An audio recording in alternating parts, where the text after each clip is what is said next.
Assalamualaikum warahmatullahi wabarakatuh. Perkenalkan, saya Nazwa Rahma Fitri dari Prodi Komunikasi dan Penyiaran Islam kelas KPIB semester 2. Pernah nggak sih kalian merasa kesal saat mendengar seseorang berbicara kepada kita, tapi caranya justru bikin kita merasa tidak nyaman?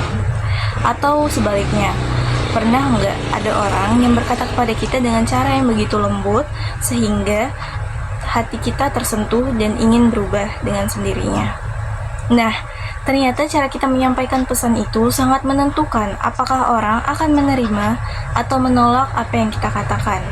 Allah Subhanahu wa Ta'ala sudah memberikan panduan yang sangat jelas dalam Al-Quran, tepatnya di Surah An-Nahl ayat 125, yang berbunyi, Bismillahirrahmanirrahim, Udu'u ila sabili rabbika bil hikmati wal mau'izzati hasanah wajadilhum billati hiya ahsan inna rabbaka huwa a'lamu biman dhalla an sabilihi wa huwa a'lamu bil muhtadin.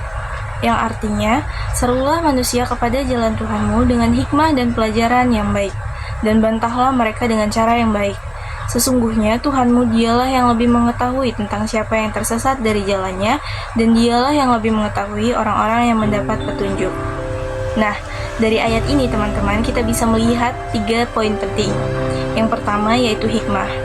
Hikmah bukan sekedar pintar atau tahu banyak hal, tapi lebih kepada kebijaksanaan dalam bertindak dan berbicara.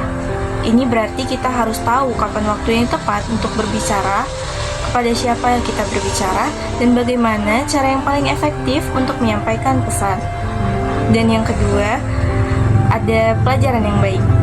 Ketika kita ingin menyampaikan kebaikan kepada orang lain, cara kita harus membuat mereka merasa dihargai dan dipahami, bukan yang membuat mereka merasa bodoh atau bersalah.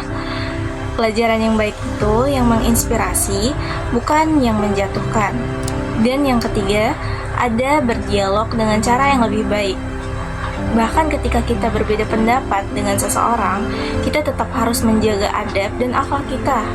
Bukan berarti kita harus selalu setuju, tapi cara kita menyampaikan ketidaksetujuan itu harus tetap santun dan beradab.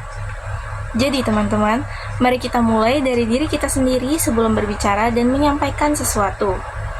Coba tanya pada diri kita sendiri, apakah cara kita udah tepat? Apakah niat kita udah tulus untuk kebaikan? Atau apa kita udah mempertimbangkan perasaan orang lain sebelum kita berbicara? Sekian dari saya, Nazwa Rahma Fitri. Wassalamualaikum warahmatullahi wabarakatuh.